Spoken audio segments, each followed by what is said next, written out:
আর সামনে একাদশীটা আসছে ফাল্গুন মাসে, দুটি একাদশী, একটা শুক্লপক্ষে একটা কৃষ্ণপক্ষে। কৃষ্ণপক্ষের একাদশী পেরিয়ে গেছে, যেটা আসছে সেটা হচ্ছে শুক্লপক্ষে। সেটি একাদশীটির নাম কি? ফেব্রুয়ারির 27 তারিখ একাদশীটি পালন হবে, মনে থাকবে? কত তারিখ? ফেব্রুয়ারির 27 তারিখ একাদশী পালন হবে, 27 তারিখ। আর একাদশীর পালন হবে তার পরের দিন, সূর্যোদয় হবে। তারপরে জগন্নাথের শুকনো প্রসাদ এনে রাখবেন, সেটা গ্রহণ করে নেবেন। তারপরে পঞ্চশস্যের মধ্যে কোনো শস্য পেয়ে যাবেন, প্রসাদ পেয়ে যাবেন স্নান টান করে। এটা হলো কথা। তা পালনটা কখন করবেন? একাদশীটার নাম আমলকি একাদশী। একাদশী হবে 27শে ফেব্রুয়ারি, একাদশীর পালন হবে তার পরের দিন 28শে ফেব্রুয়ারি। এখানে হরিবাসরা বলে একটা সময় আছে, সেই সময়টা অনেকে বর্জন করবেন যদি পারেন। এটা আমি আমার অধ্যয়ন থেকে বলছি। দ্বাদশী ব্রত লাগার 4 ভাগের 1 ভাগ সময়ে, মানে দ্বাদশী ব্রতটা যতক্ষণ থাকে তার 4 ভাগের 1 ভাগ সময় বাদ দিতে হয়। হরিবাসরা মানে 1/4 সময় থাকছে সকাল 8টা 10 পর্যন্ত। সব থেকে ভালো একাদশীর পরে দ্বাদশীতে প্রসাদ পাওয়ার সময় হলো সকাল 8টা 10 থেকে 9টা 6, সময়টা মনে থাকবে? এই আমলকি একাদশীতে 8টা 10 থেকে 9টা 6, এটা হলো সর্বশ্রেষ্ঠ সময়। যদি তা না অত মানতে পারেন তাহলে সূর্যোদয়ের পরে, হ্যাঁ, আপনি ইস্কন মতে হোক, স্নার্ত মতে হোক, হ্যাঁ, বৈষ্ণব মতে হোক, আপনি সূর্যোদয়ের পরে নিজের স্থানীয় সময় অনুযায়ী পালন করে নেবেন। মোটামুটি 6টা 6 থেকে ওই 9:30 ওই 10টা পর্যন্ত সময় আছে, আপনি এটা পালন করে নেবেন। আরও বিশদ আপনার গুরুদেবকে জিজ্ঞাসা করে নেবেন। পালনের সময়টা অবশ্যই ঠিক সময়ে পালন করবেন। হরি বল। তাহলে একাদশীটির নাম হলো আমলকি একাদশী। আমলকি নামটা শুনে আমলকিটা সবার চেনা মনে হচ্ছে না? আমলকি পৃথিবীর প্রথম গাছ কোনটি? আমলকি। কোথায় বলা আছে? ব্রহ্মাণ্ড পুরাণে, পদ্ম পুরাণে পৃথিবীর প্রথম গাছ আমলকি গাছ। জানা ছিল না? কোথা থেকে এসেছে আমলকি? যখন প্রলয় কাল হলো তখন সবাই ভগবানের কাছে, শ্রীহরির কাছে আশ্রয় নিল। শ্রীহরির অঙ্গ থেকে 1 ফোঁটা ঘাম জন্মালো। ভগবানের তো লীলা। আর সেই থেকেই, ওই ঘাম থেকেই আমলকি বৃক্ষের জন্ম হলো। নিতাই গৌর প্রেমানন্দে। শাস্ত্রের কথা, আমার কথা নয়। তাহলে সেই আমলকি গাছ, এটা যেমন আয়ুর্বেদ শাস্ত্রে একটা উল্লেখযোগ্য গাছ, ভেষজ একটা ওষুধ তৈরির গাছ, তেমনি বিজ্ঞানও বলছে আমলকির বহু উপকার আছে। কিন্তু আমাদের শাস্ত্রে বলা হলো আমলকির নামেই আমলকি একাদশীর নাম। এই আমলকি একাদশী ভুল করে করলেও অশ্বমেধ যজ্ঞ, বাঁচপেয় যজ্ঞের ফল পাওয়া যায়। শত শত গাভীদানে যা ফল, আমলকি ব্রত কথা শ্রবণে তার ফল। নিতাই গৌর হরি হরি বল। তাহলে আমি বলছি মানে বুঝতে পারছেন? আপনারা যে শুনছেন মন দিয়ে, ইহাতেও লাভ আছে। জয় রাধে, জয় রাধে, জয় রাধে। তাই প্রাণ ভরে শুনবেন ব্রত কথা একাদশীর দিন। অন্ন অবশ্যই বর্জন করবেন আর প্রাণ ভরে একাদশীর ব্রত কথা শুনবেন, এতেও পুণ্য আছে। কি করতে হবে? অবশ্যই সবাই একাদশী পালন করুন। কি পুণ্য? এই দেখুন, রাজা চিত্ররথ খুব প্রজাবৎসল বিষ্ণু ভক্ত। তিনি কিন্তু একাদশী করতেন, শুধু নিজে করতেন না, তার সমগ্র প্রজাদের, আত্মীয়দের নিয়ে একাদশী করতেন। তা রাজা চিত্ররথ আমলকি একাদশী করছেন। কিভাবে করতে হয়? আমলকি গাছ যার বাড়িতে আছে, সেই গাছটাকে আগে যেভাবে আমরা মানে মাটিটাকে নিকিয়ে নিই, পরিষ্কার করে নিই, আমলকি গাছটাকে নিকিয়ে নিতে হবে। সুন্দর করে মাটি জল দিয়ে তলটা একটু নিকিয়ে নিলাম। তারপর ওই গাছের কাছে ঘট স্থাপনা করতে হবে, শস্য দিয়ে, ঘট দিয়ে, জল দিয়ে, আম্রপল্লব দিয়ে, একটা খোসা শুদ্ধ ডাব দিয়ে, সিঁদুর লাগিয়ে ঘট স্থাপনা করতে হবে। তার উপরে পরশুরামের চিত্রপট রাখতে হবে। কোন ভগবানের? ভগবানের কোন রূপ? পরশুরামের। যদি পরশুরামের চিত্রপট না থাকে, বিষ্ণুর চিত্রপট। বিষ্ণু ভগবানের চিত্রপট একটা রাখলেন। এইবার আপনি ভগবানের পূজা করবেন, ভগবানের নাম কীর্তন করবেন। এইভাবে আমলকি একাদশীতে রাত্রি যাপন করতে হয়। রাজা চিত্ররথ ভক্তদেরকে নিয়ে আমলকি বৃক্ষের তলায় গিয়ে একাদশী ব্রত পালন করে নাম কীর্তন করলেন, পূজা করলেন। আর এ দৃশ্য তাকিয়ে দেখলো কে জানেন? একটা ব্যাধ শিকারী। সে সারাদিন শিকার করেছে, সন্ধেবেলায় পথ হারিয়ে জঙ্গলের ভিতরে ঢুকে গেছে। এখন পশুর ভয়, জঙ্গলে নানা ভয়, সেই ভয় থেকে বাঁচতে দেখছে ওই আমলকি গাছের তলায় প্রদীপ জ্বলছে। একাদশীর দিনে প্রদীপ জ্বালাতে হয়, এই আমলকি একাদশীতে আমলকি বৃক্ষের তলায় প্রদীপ জ্বালাতে হয়। তার প্রদীপ জ্বালিয়ে রাজা চিত্ররথ ভক্তদেরকে নিয়ে একাদশী করছে। ওই ব্যাধ ভুল করে হলেও তাদের দলে ঢুকে সেও কিন্তু একাদশী পালন করে ফেলবো। সারাদিন অনাহারে ছিল, আবার একাদশীর দিন রাত জাগাও হয়ে গেল। আবার রাজা যখন প্রসাদ দিল দ্বাদশীর দিন সবাইকে, সে প্রসাদও নিয়ে নিল। ভুল করেও একাদশী করার ফলে কি হলো জানেন? ওই ব্যাধ পরের জন্মে বসুরথ নামে এক রাজা রূপে জন্ম নিল। একাদশী করার ভুল করে একাদশী করার ফলেও রাজ ঐশ্বর্য লাভ হলো। চিত্ররথের দেখে একাদশী করে ওই ব্যাধ বসুরথ রাজা নামে জন্ম নিল পরের জন্মে। সেই ব্যাধ বসুরথ রাজা নামে জন্ম নিয়ে যখন জঙ্গলে পথভ্রষ্ট হলো, জঙ্গলের ম্লেচ্ছরা পশুরা মানে ভল্লুক মানে ভালুকরা তার উপর যখন আক্রমণ করলো, তার অঙ্গ থেকে একটা দিব্য জ্যোতি সম্পন্ন দেবী উদ্ভব হয়ে সেই ম্লেচ্ছ সেই পশু ধ্বংস করলো। যখন জ্ঞান ফিরল, দেবীকে হাত জোর করে বলল, দেবী আপনি কে? বলে আমি একাদশী দেবী। তুমি পূর্বজন্মে ভুল করে একাদশী ব্রত পালন করেছিলে, আমলকি একাদশী, আর সেই পুণ্য ফলে আজ তুমি রক্ষা পেলে। নিতাই গৌর প্রেমানন্দে হরি হরি হরি বল। এই কথা আমি আপনাদেরকে বললাম, কিন্তু এই কথা কে কাকে বলেছিল জানেন?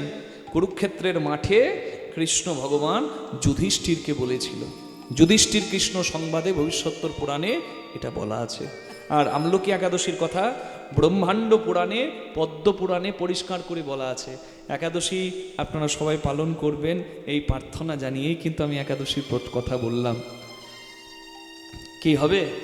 একটু কষ্ট হবে, অসুবিধা কিছু নয়। একাদশী যখন পালন করবেন না, দেখবেন একাদশীটার উপবাস মনে হবে না, মনে হবে একটা উৎসব। নিতাই গৌর হরি হরি হরি বল।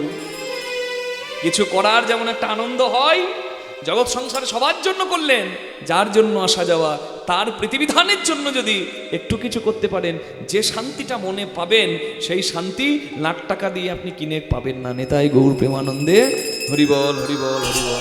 তাই যতটুকু ভগবানের সেবা পূজা করবেন মন দিয়ে করবেন।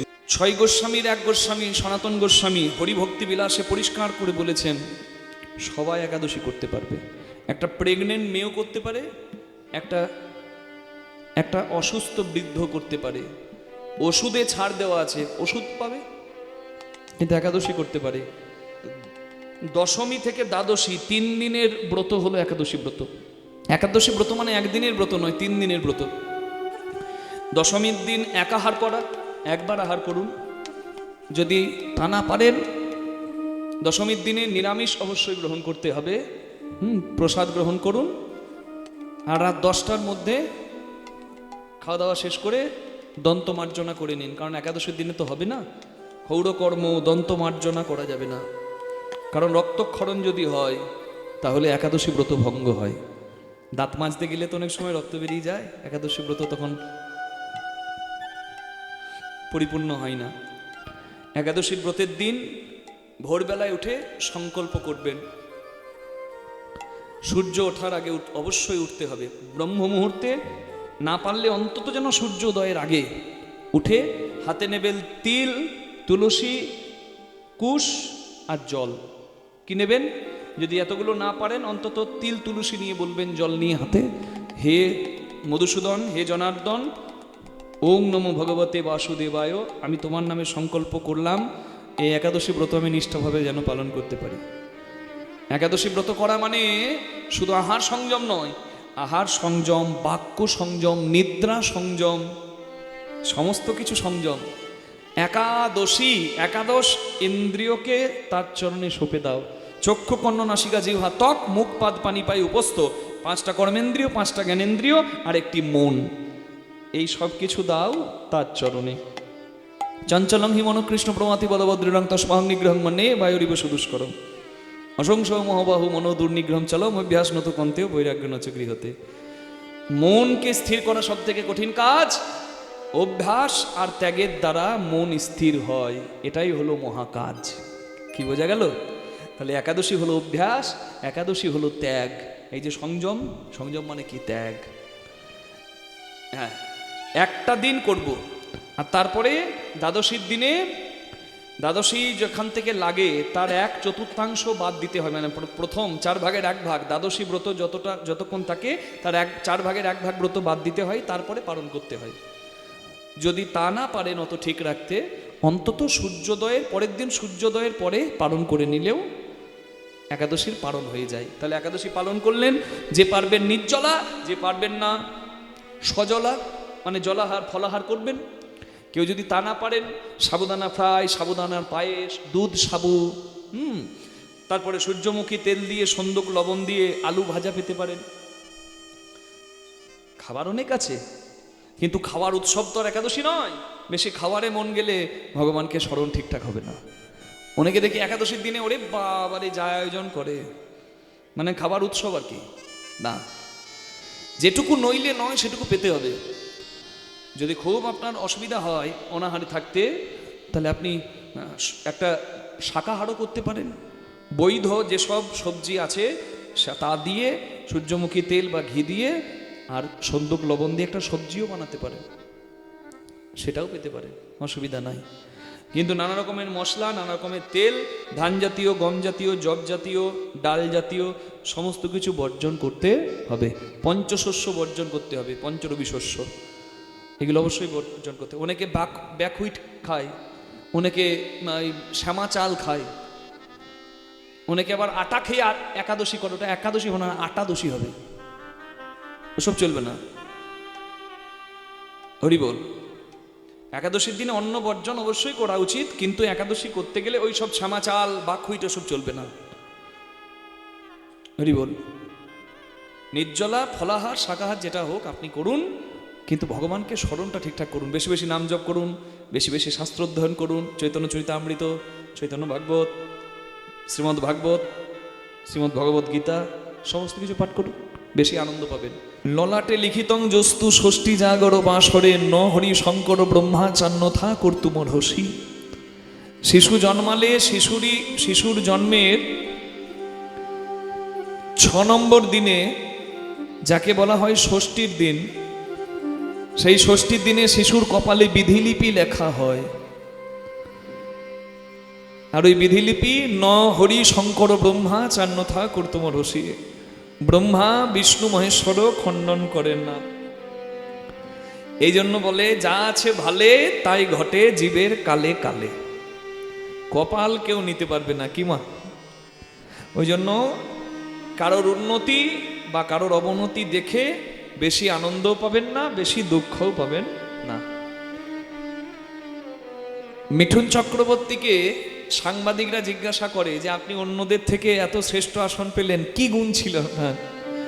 মিঠুন চক্রবর্তী নিজের কপাল দেখিয়ে বলে, বোধহয় ওদের থেকে আমার কপাল ভালো ছিল। একবারে খাঁটি কথা। কপাল যদি সাথ না দেয় তাহলে যোগ্য স্থান কিন্তু যোগ্য হয়েও পাওয়া যায় না। একটা কথাই আমরা বলি, কপালের নাম গোপাল। কি কপালের নাম? গোপাল। হ্যাঁ, আপন ইচ্ছায় জীব কোটি বাঞ্ছা করে, আমার ভগবানের যা ইচ্ছা সেই ইচ্ছাই পুরে।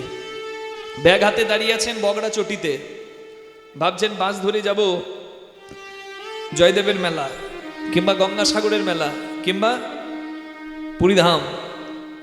ওই ব্যাগ ধরে দাঁড়িয়ে থাকাই হবে, সেদিন আর বাস আসবে না, যদি না তার ইচ্ছা হয়। বাসনা শত শত মানুষের থাকে, কিন্তু পূর্ণ ততটুকুই হয় যতটুকু ভগবত ইচ্ছায়। হরি বল। তাই বলে কপালের নাম গোপাল। এই যে হরিবাসরে আপনারা বসে আছেন আজকে, কেন বসে আছেন? বলে বাবা খবরটা জানতাম যে শিবরাত্রিতে কীর্তন হবে ফাল্গুনের 3 তারিখ, আমাদের বীরভূম থেকে কৃষ্ণদাস বেটা এসে কীর্তন শোনাবে, খবরটা জানা ছিল বলে সময় হয়েছে বসে পড়েছি। না, জেনেও আসা হবে না, না আপনার আশা হবে না আমার আশা হবে।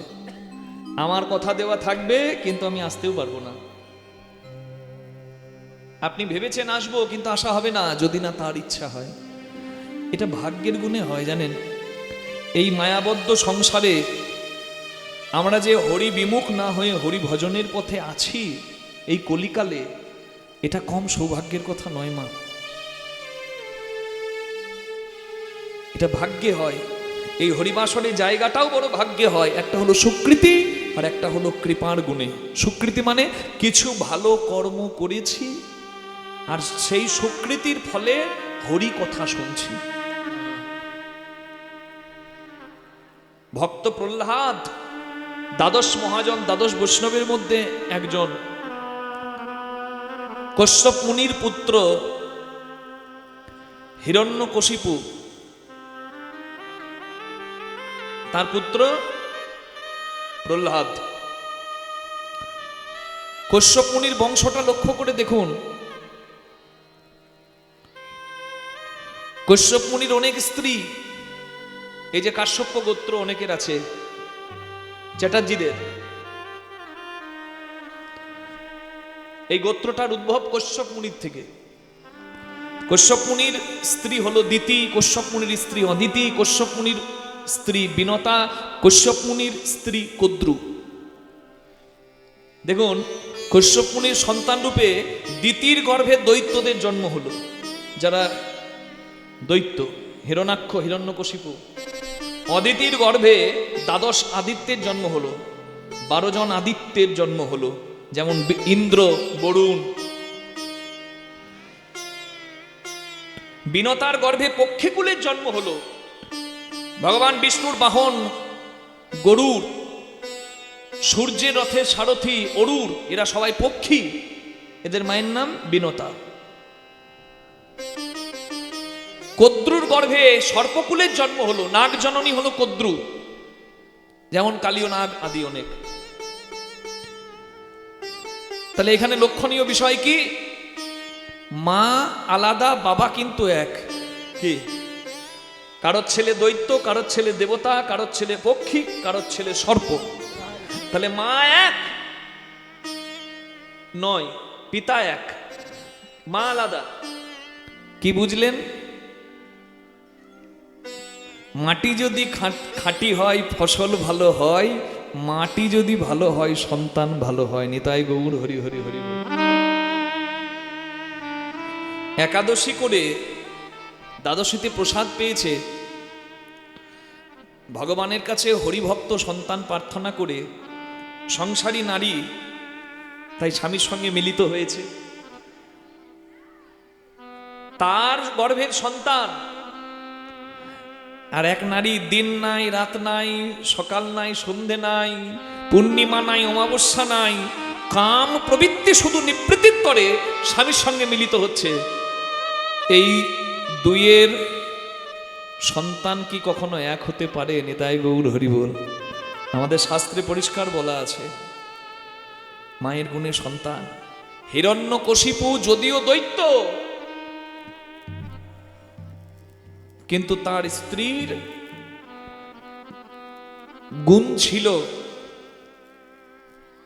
এবং হিরণ্যকশিপুর পুত্র প্রহ্লাদ মহারাজ, তিনি জন্ম নিয়ে তার বাবা তাকে যখন মৃত্যুদণ্ড দেয়, বলে হয় হরিনাম ছাড়, না হলে মৃত্যুবরণ কর। প্রহ্লাদ মহারাজ বললেন, জীবনম হরিভক্তস্য বরম পঞ্চ দিনানি চ নতুকল্প সহস্রাণি ভক্তিহীনশ্চ কেশব। বাবা, তুমি আমাকে মৃত্যুদণ্ড দিলে আমার পিতার আদেশ পালন করা হবে। আমি মরলেও পিতার আদেশ পালন করে মরলে আমার আনন্দ। আবার শুধু তাই নয়, এই 5 বছরের জীবনে আমি যে হরিনাম করে মরতে পারছি, এতেও আমার আনন্দ। কি হবে অমন জনম নিয়ে যে জনম 100 বছর মরার মতো পার হবে। 5 বছরের জীবন যদি হরিভক্তের জীবন হয় সেটি বেশি আনন্দের হয়।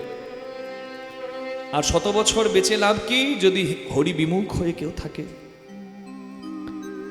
তাই এই যে হরি নাম শোনার জন্য আপনারা এখানে বসে আছেন, সত্যিই আমরা ভাগ্যবান। আমরা বলতে পারছি, কেউ শুনতে পারছে, এটা ভাগ্যের গুণেই হয় মা। ওই বিদ্যাপতির কপালে লেখা হয়ে গেল যে সরস্বতীর বরপুত্র রূপে যেমন কালিদাসকে সবাই মনে রেখেছে, শিবের বরপুত্র রূপে তেমন বিদ্যাপতিকে সবাই মনে রাখবে। বাবা মাকে দেখে সন্তান শেখে। ছোট্ট বিদ্যাপতি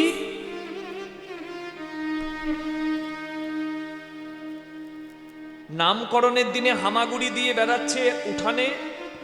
পণ্ডিতরা এসেছে, ব্রাহ্মণরা এসেছে, ভাবছে কি নাম রাখা যায় ছেলেটার।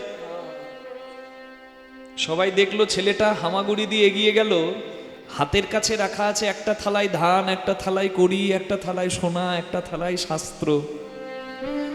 হামাগুড়ি দিয়ে এগিয়ে গিয়ে না ধান ধরলো, না কড়ি ধরলো, না সোনা ধরলো, ওই শাস্ত্র গ্রন্থটাকে বুকে জড়িয়ে ধরলো।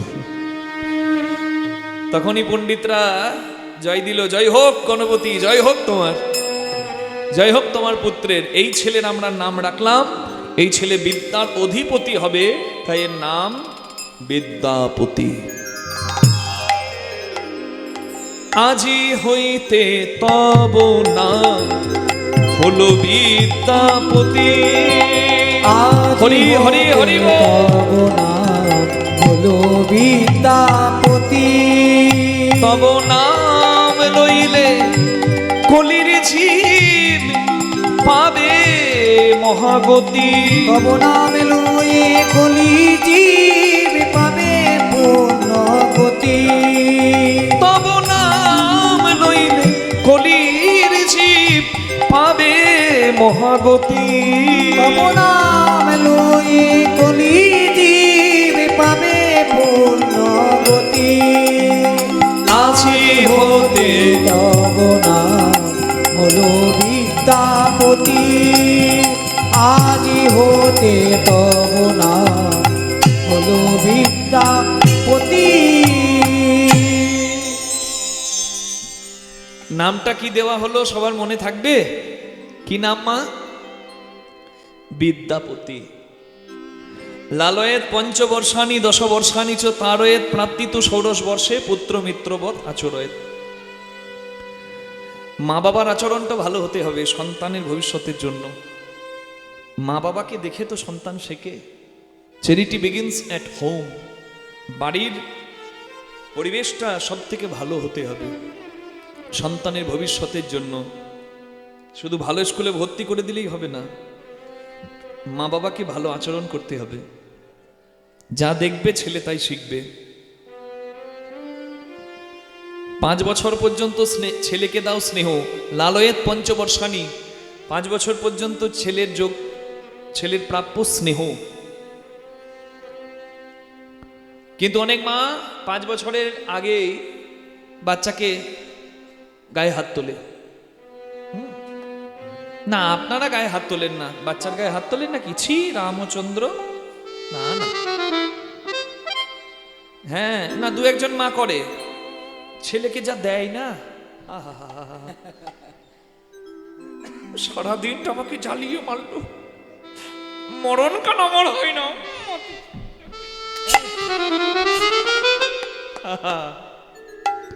ছেলের গায়ে হাত তোলে, মুখে বলবে শিশু নারায়ণ, আর সেই নারায়ণের মেরে ছাল ছাড়িয়ে দেবে।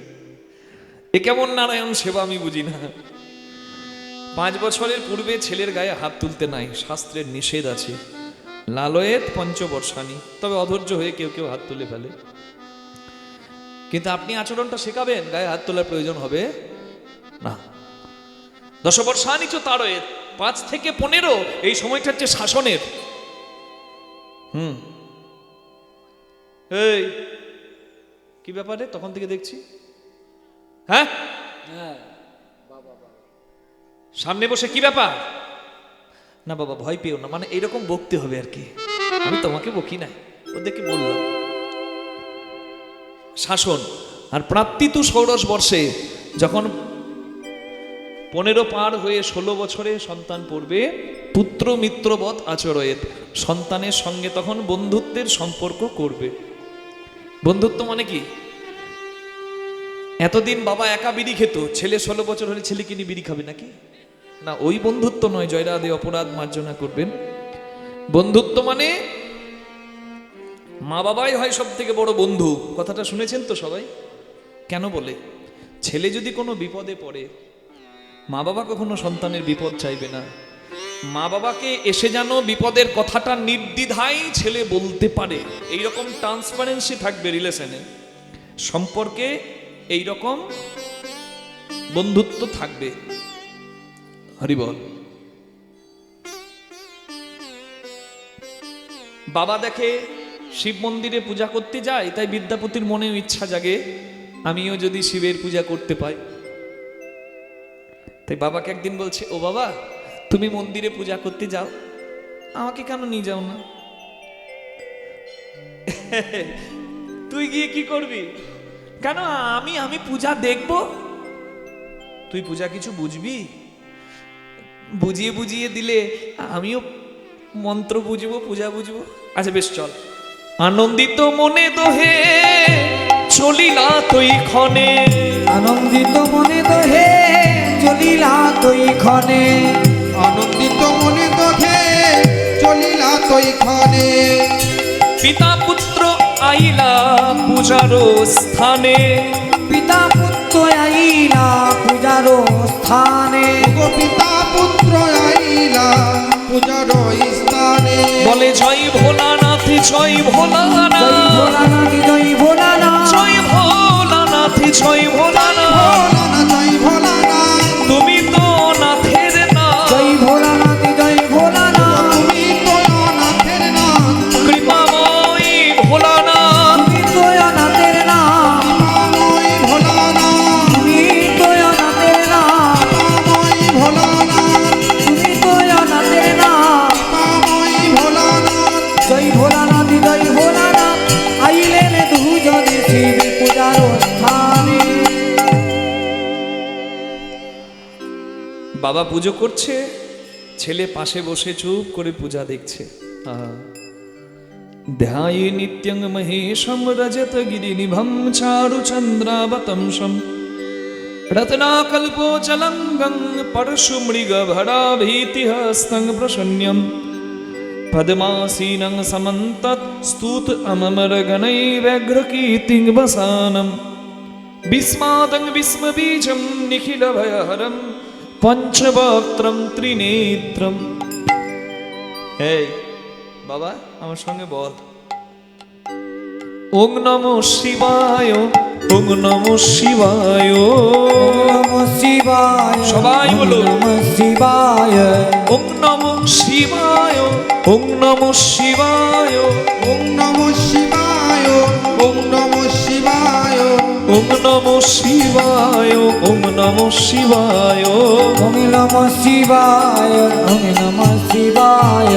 ध्याये नित्यं महेशं रजतगिरिनिभं चारुचन्द्रावतंशं रत्नाकल्पोचलङ्गं परशुमृगभराभीतिहस्तं प्रसन्न्यं पद्मासीनं समन्तत् स्तुत अमरगणैर्व्यघ्रकीर्तिं वसानं विस्मादं विस्मबीजं निखिलभयहरं পঞ্চবক্ত্রম ত্রিনেত্রম। ওম নমঃ শিবায়, সবাই বলুন ভোলেনাথ কি। নমঃ শিবায়, ওম নমঃ শিবায়, ওম নমঃ শিবায়, ওম নমঃ শিবায়। সংস্কৃতে একে বলে স্বর ধরা ছন্দ। স্বর ধরা ছন্দ, 3টে ছন্দে একটা লাইন, 4 লাইনের মন্ত্র, 3টে ছন্দে একটা লাইন। কি রকম? ধ্যায়ে নিত্যং মহেশম, 7টা করে ধ্বনি, ध्याये नित्यं महेशं साथ रजत गिरिनिभं साथ चारु चंद्राबतम शम साथ। এই জন্য বলে স্বরধরা চন্দ্র। এই তুই কিছু বুঝলি? ও বাবা, তোমার ওই কঠিন মন্ত্র আমি বুঝবো কি করে? আমাকে যদি বুঝিয়ে দাও তাহলে আমিও ভোলেনাথের কথা শুনে আনন্দ পাই। আচ্ছা বেশ, শোন। ধ্যায়ে নিত্যং মহেশম, রোজ শিবের ধ্যান করো।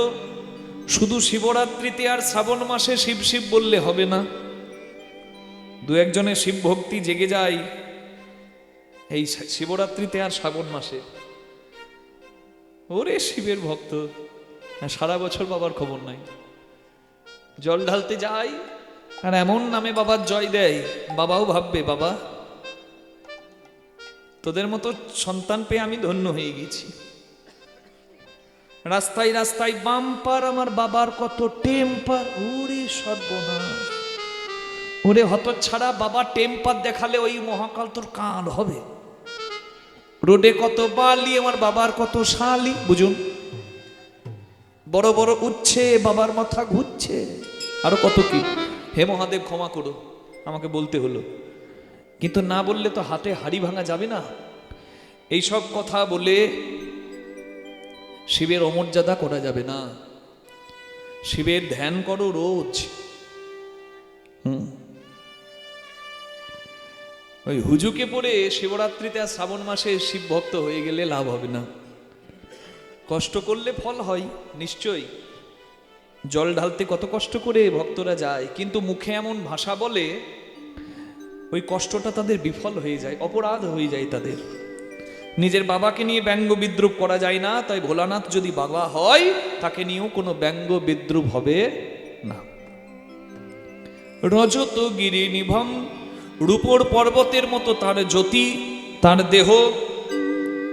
পর্বত কেমন থাকে? নিচের দিকটা চওড়া, উপরের দিকটা সুচালো। শিব যখন ধ্যানে বসে থাকে ঠিক এই রকম লাগে। দেখুন দেখুন ত্রিভুজ দেখুন, এই যে পর্বত, রূপোর পর্বত যেন বিরাজ করছে, শিবের ধ্যানস্থ অবস্থা। চারু চন্দ্রাবতম শম, মাথায় এক কলা চাঁদ থাকে, তাই নাম চন্দ্রশেখর চন্দ্রচূড়। রত্নাকল্প জলাঙ্গম, রত্নের মালার যেমন জ্যোতি শিবের তেমন জ্যোতি। পরশমৃগ ভরা ভীতি হস্তং প্রসন্নম, শিবের চার হাতে চারটি ভাব। কি থাকে চার হাতে? আপনারা বলবেন এই যে দুই হাত, চার হাত এলো কোথায়? শিবের অনেক রূপ, তার মধ্যে একটা রূপ হলো নটরাজ। আপনি নাচ শিখতে যাবেন, শিব ছাড়া গতি নাই। গান শিখতে যাবেন, শিব ছাড়া গতি নাই। যদি আপনাদের মনে হয় কি করে, আচ্ছা বেশ বলি। নারদ মুনির অহংকার ছিল, তার থেকে বড় গায়ক আর দ্বিতীয় কেউ নাই। তাই অহংকারে সে ভুল সুরে গান গায়। কেউ যদি ভুল সুরে গান গায় তাহলে রাগ রাগিনীরা অসুস্থ হয়ে যায়। উনি যা কিছু আছে সব তো একটা সুরে আছে, একটা রাগে আছে। 6 রাগ 36 রাগিনী বিরাজ করে। যেমন দেবতারা স্বর্গলোকে বিরাজ করে, তেমনি রাগ রাগিনীরা বিরাজ করে। নারদ ভুল গান গেয়েছে বলে রাগ রাগিনীরা অসুস্থ হয়ে গেছে।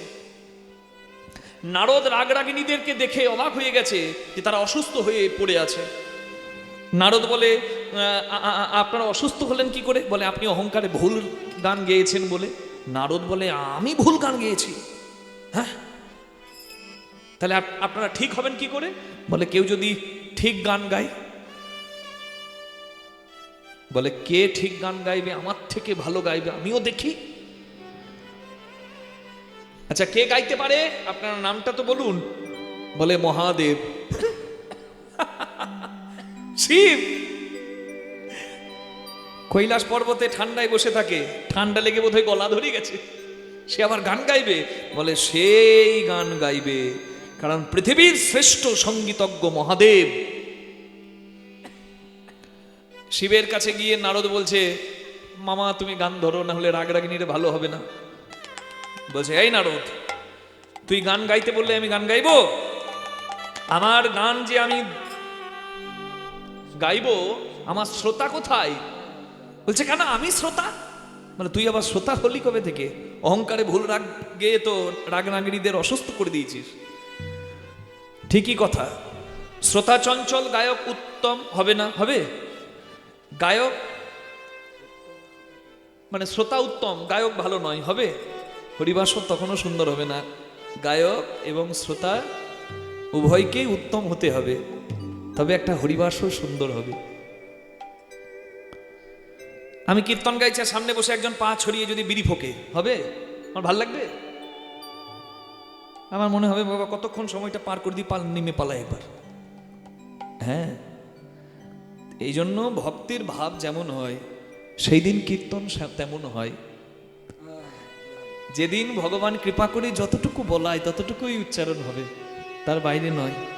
আমি ভালো করব বললেও করতে পারবো না, যেদিন যেমন কৃপা। কারণ বলেছি না, হরিবাসরে জায়গা হয় সুকৃতি আর কৃপার গুণে। তাহলে শিব গান গাইবে, শ্রোতা হবে কে? নারদকে মহাদেব বললেন যা বিষ্ণুদেবকে আর ব্রহ্মাদেবকে ডাক। শিব গান গাইছে, শ্রোতা হয়েছে কে? স্বয়ং ব্রহ্মা, স্বয়ং বিষ্ণু। আর শিব গান গাইলে বাজনা বাজাবে কে? সরস্বতী ধরল বীণা, গণেশ ধরল তবলা।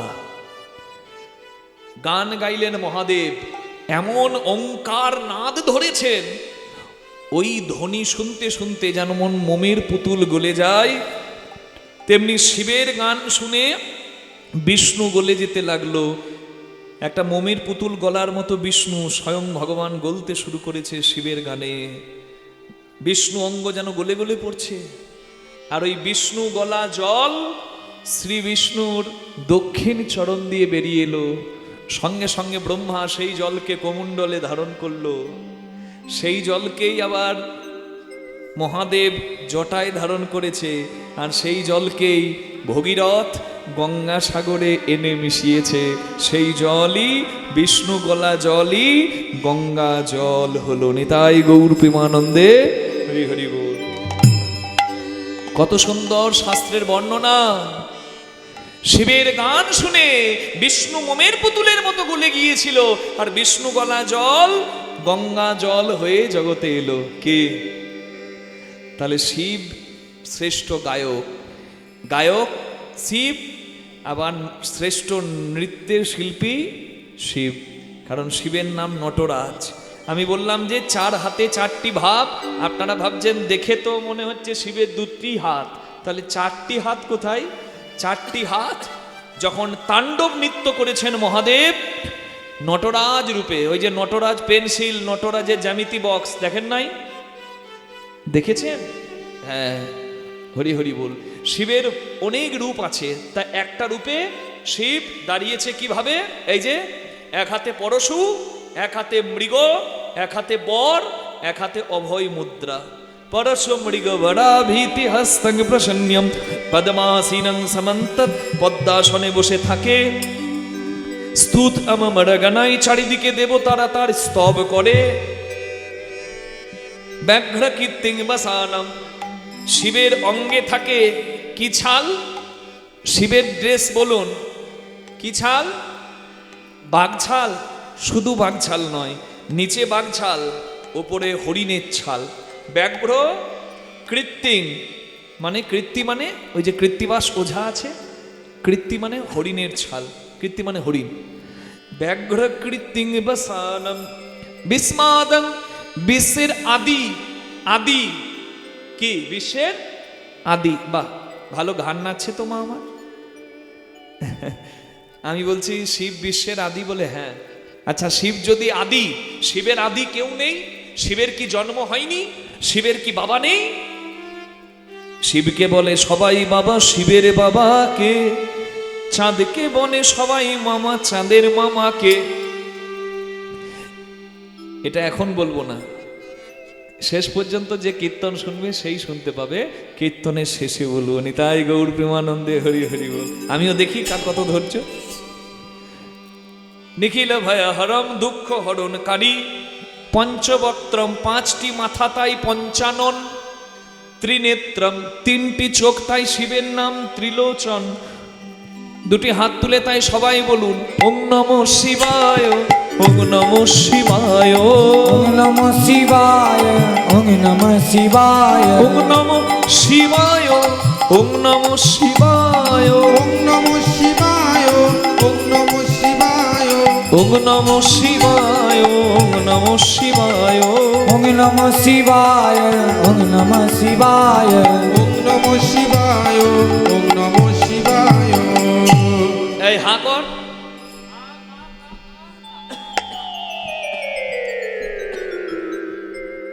প্রসাদ পেতে কার না ভালো লাগে? বাবা প্রসাদ দিয়েছে, ছেলে প্রসাদ পেয়েছে। আমরা তো প্রসাদ এমন পেতাম, এখনকার দিনে ডেকে ডেকে প্রসাদ দিতে হয়, তবুও অনাগ্রহ। কিন্তু আমরা পুজো দেখতাম ওই প্রসাদ পাওয়ার জন্য। আগেই প্রসাদ নিয়ে হাত ধুয়ে, প্রসাদ পেয়ে হাত ধুয়ে আবার এসে দাঁড়িয়ে যেতাম। পূজারি বলতো এই ছোড়া, তুই একটু আগে প্রসাদ নিয়ে গেলি না? আমি বলি আমার হয়েছে, আমার বাবারটা দাও, আমার মায়েরটা দাও। কি আনন্দ!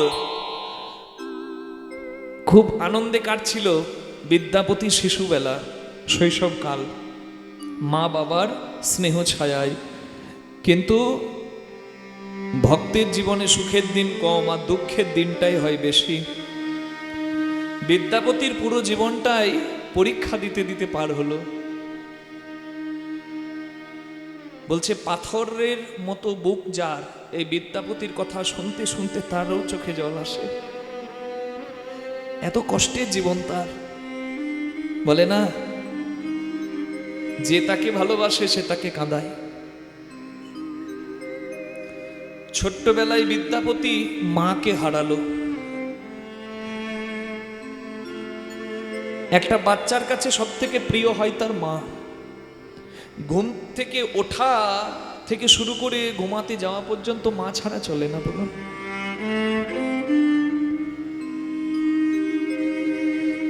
ছোট্ট বিদ্যাপতি দিনরাত কাঁদে মা মা করে। মা হারানো শিশু কেমন হয় আমি দেখেছি গো। আজকে আপনাদের এখানে কীর্তন করতে এসেছি, গত বছরের কথা। ত্রিপুরায় কীর্তন করছিলাম। ত্রিপুরা রাজ্যে বক্সনগর বলে একটা জায়গায়।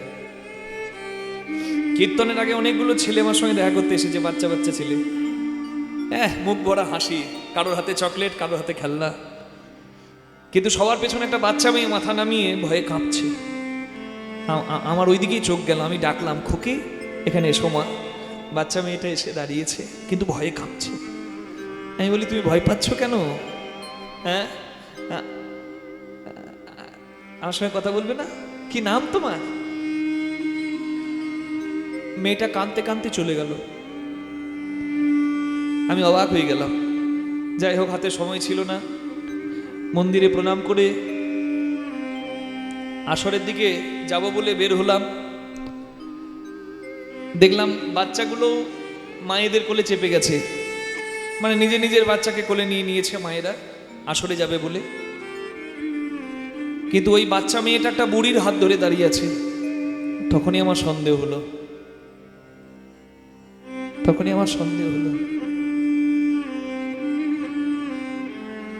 আমি গিয়ে জিজ্ঞাসা করলাম, এটা আপনার কে হয়? বলে আমার নাতনি। আমি বলি, ওর মা কোথায়? বলে ওর মা নেই, চলে গেছে। আমি বলি, বাড়ি গেছে? বলে না বাবা, যেখানে চলে গেলে আর কেউ কোনোদিন ফেরে না, সেই না ফেরার দেশে চলে গেছে। আমার এত কষ্ট হলো, আমি আর কোনো কথা বলতে পারলাম না। ওই ঠাকুমা আমাকে বলছে, বাবা তুমি এই খুকির মাথায় হাত বুলিয়ে দাও, তুমি তো হরি কথা বলো।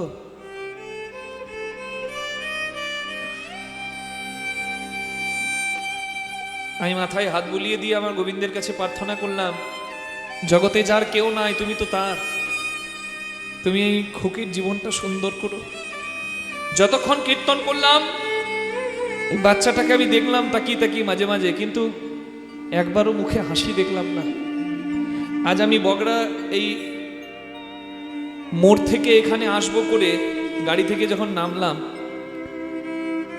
আমাকে এসে আমার মামনি বলছে, কাকু ভালো আছো? আমাকে চিনতে পেরেছো? আমি দেখি অনেক বড় হয়ে গেছে। আমি ছোট্টবেলায় দেখেছি আমার রাজুদার মেয়ে, ওকে দেখে রাজুদার মুখটার দিকে তাকিয়ে যখন আমি বুঝতে পারলাম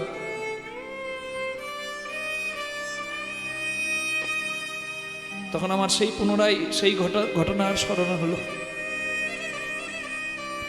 মা হারা সন্তানের জীবন সত্যিই বড় কষ্টের হয়, কারণ এই জগতে মায়ের থেকে পরম আপন আর দ্বিতীয় কেউ না। আমি গোবিন্দের কাছে প্রার্থনা জানাই আমার ওই ছোট্ট মামুনির জীবনটাও যেন সুন্দর হয়। কথাতেই আছে, ময়দা বলো রুটি বলো ভাতের সম নয়, মাসি বলো পিসি বলো মায়ের সম নয়, ভাই বলো বন্ধু বলো ভগ্নী কাঁদে 3 দিন, মা জননী কাঁদে মা বাঁচে যতদিন।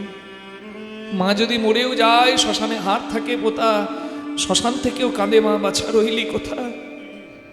মা জননীর কিবা দুঃখ বলিব কেমনে, জেনেছিলেন মা কৌশল্যা যেদিন রাম গেল বনে। ছোট্ট বিদ্যাপতি মা হারিয়ে খুব কষ্ট পেল।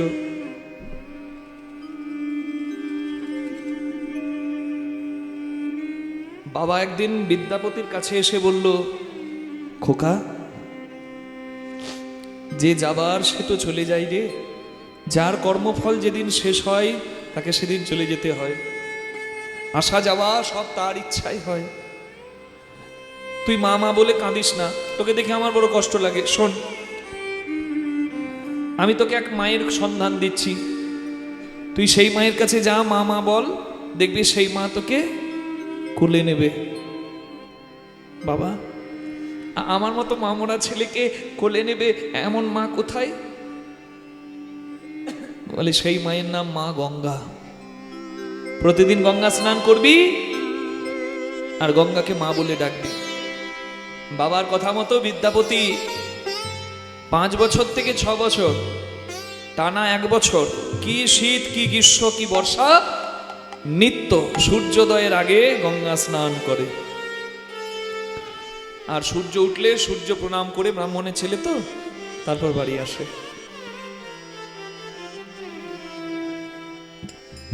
এক বছর হয়ে গেল, প্রতিদিন মা মা বলে, কিন্তু মা গঙ্গা সাড়াও দেয় না, কোলেও নেয় না।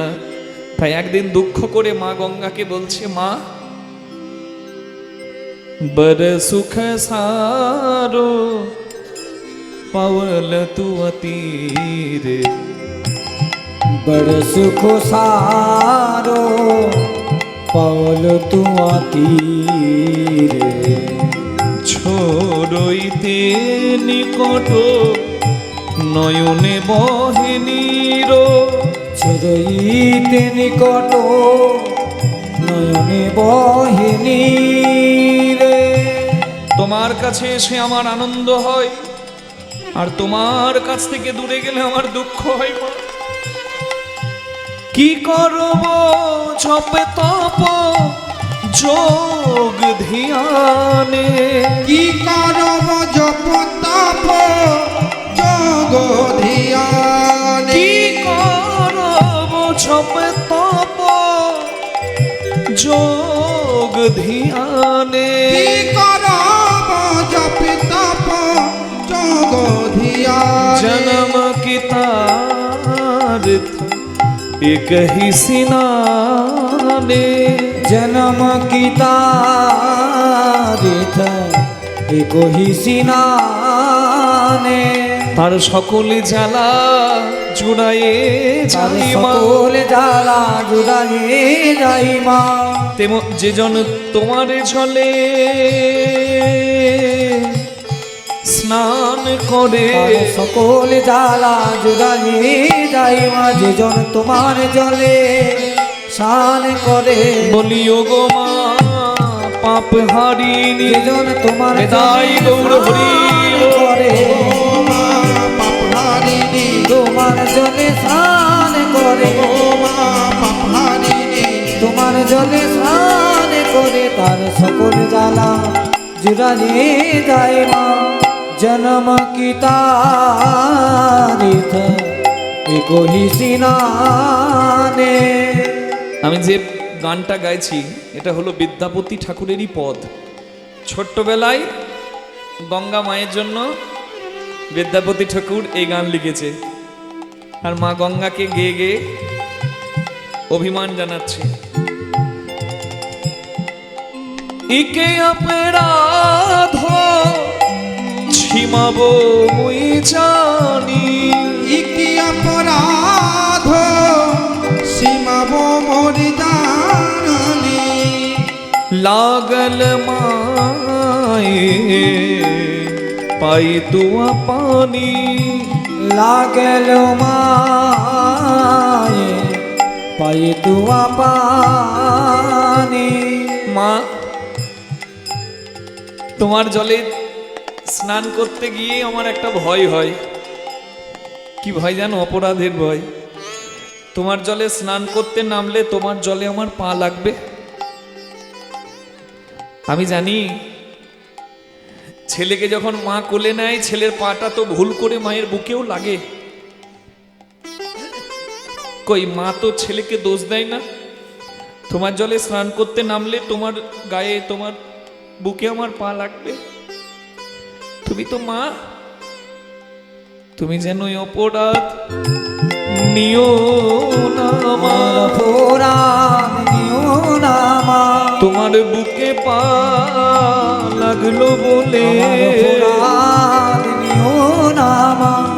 তোমার বুকে পা লাগলো বলে বলিও গো মা পতিতে পাবনি। তোমার বুকে পা নিতাই গৌর হরি লাগলো মা পতিত পাবনী তোমার বুকে পা লাগলো বলে মা পতিত পাবনী তোমার বুকে পা লাগলো বলে মা পতিত পাবনী যেন আমার অপরাধ নিও না মা। লাগল মায়ে। পায়ে তুয়া পানি। সবাই একবার প্রণাম করুন বিদ্যাপতি ঠাকুরের নামে। ভনই বিদ্যাপতি সমদৌ তো হে। নয় বিদ্যাপতি সমদমত হে একটা প্রার্থনা করি মা তোমার কাছে, অন্তকালে জনি বিসরি হুমোয়ে। অন্তকালে জানি বিসরি মোহে। তুমি তখন যেন ভুলো না মা। তখন যেন ভুলো না মা। মা আমার বাবা বলেছে তুমি নাকি মা। আমি তো মা মরা ছেলে। আমি তোমাকে 1 বছর ধরে ডাকি মা মা বলে। তুমি তো আমাকে একবারও খোকা বলে কোলে নিলে না। আজ তুমি নাইবা কোলে নিলে। আমার মা যেমন মরে গেছে আমিও একদিন মরে যাব। আমাকে শ্মশানে পোড়ানো হবে। আমার ছাই নিয়ে গিয়ে যখন গঙ্গার জলে ফেলা হবে, আজ তুমি কোলে নাইবা নিলে। মাগো সেদিন যেন কোলে নিও। সেদিন যেন কোলে নিও। যেদিন হরি বলে আমি যাব চলে। সেদিন যেন কোলে নিও। যেদিন হরি বলে যাব চলে। যেন ঠাই দিও মা তোমার জলে। যেদিন হরি বলে নিতাই গৌর হরি চলে। ভাই দিও মা তোমার জলে হরি বলে যাব ভাই চলে। দিও মা তোমার জলে হরি বলে যাব চলে তুমি সেদিন যেন ভুলো না মা।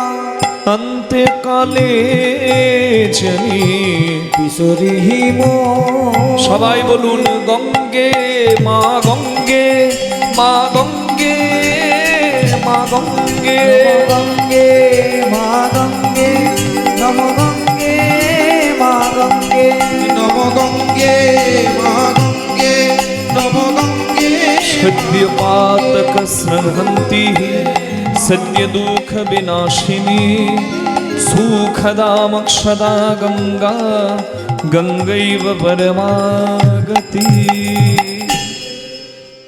বিদ্যাপতি মা তুমি আমার ডাকে সাড়া দিয়েছো মা। বারে ছেলে যদি এত মিষ্টি করে মা বলে ডাকে, কোন মা সাড়া না দিয়ে পারে বল? কি চাস বাবা তুই? মা মাগো, আমার বংশের উপাস্য দেবতা আমার মহাদেব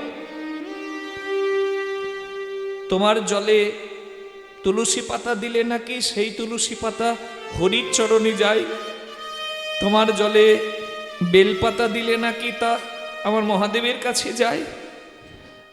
আমি তোমার জলে স্নান করে প্রতিদিন বেলপাতা দিয়েছি, তুমি আমার দেওয়া বেলপাতা আমার আমার মহাদেবের চরণে পৌঁছে দেবে মা।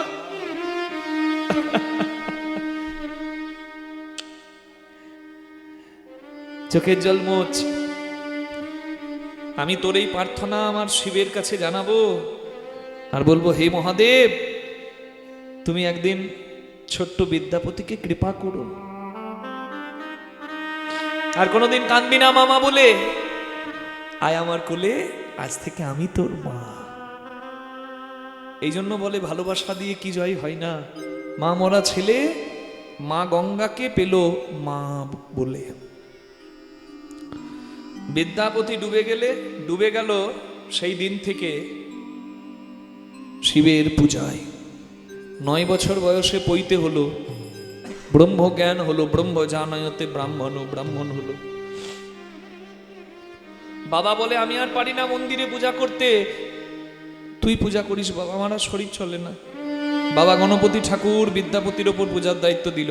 বিসফি গ্রামের শিব মন্দিরের পূজার দায়িত্ব পেল বিদ্যাপতি। জটাটবি গলজ্জ্বল প্রবাহ পাবিতস্থলে গলে বিলম্বিতাম্বুজঙ্গ তুঙ্গ মালিকাম डमड्डमड्डमड्डमन्निनादिवट्टमर्वयम् चकार चण्डताण्डवं तनोतु नो शिवो शिवम् जटाकटाह सम्भ्रम भ्रमन्निलिम्प निर्झरि विलोल बीचवल्लरी विराजमान मूर्धनि ढगड् ढगड् ढगड् ज्वलाललाडपट्ट पावके किशोर चंद्रशेखरेण तिप्रतिक्षणं मम। ओम नमः शिवाय, ओम नमः शिवाय।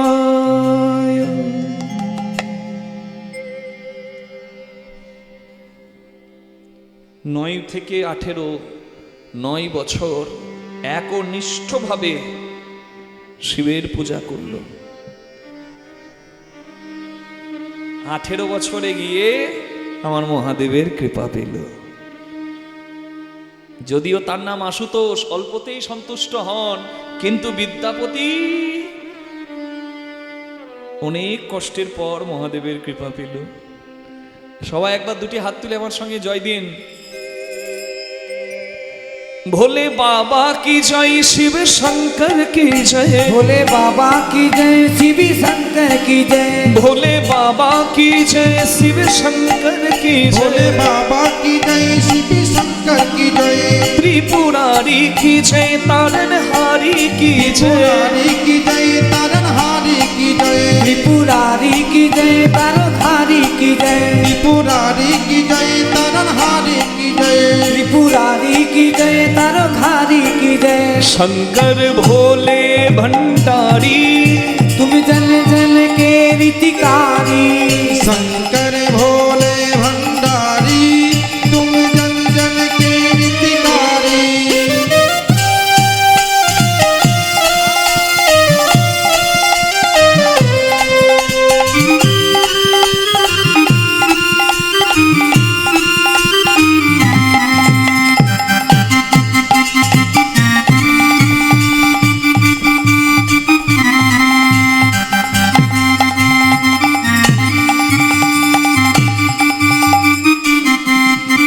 गंगा की धार छटाओं में माथे पे चंद कलाओं में गंगा की धार छटाओं में माथे पे चंद्र कलाओं में गंगा की धार जटाओं में माथे पे चंद्र कलाओं में माला सर्पों की डाली माला सर्पों की डाली तुम जन जन के रितकारी शंकर भोले भंडारी तुम जल जल के रीतिकारी शंकर भोले भंडारी तुम जन जन के रीतिकारी शंकर भोले भंडारी तुम जल जल के रीतिकारी जब सागर मंथन होने लगा कालकूट था निकला सागर मंथन होने लगा तभी कालकूट विष पान किया সমুদ্র মন্থনের কালকূট হলাহল বিষকে কণ্ঠে ধারণ করে নীল কণ্ঠরূপে জগৎকে উদ্ধার করেছে যে তার জয় দিয়ে বলুন মহাদেব কি শিব ऐसे पर उपकारी शिविया से पर उपकारी तुम जन जन के रितकारी शंकर भोले भंडारी तुम जल जल के रीतिकारी नमः शिवाय शान्ताय कारणत्रय हेतवे निवेदयामि चात्मानं त्वं गति परमेश्वर निवेदयामि चात्मानं त्वं गति परमेश्वर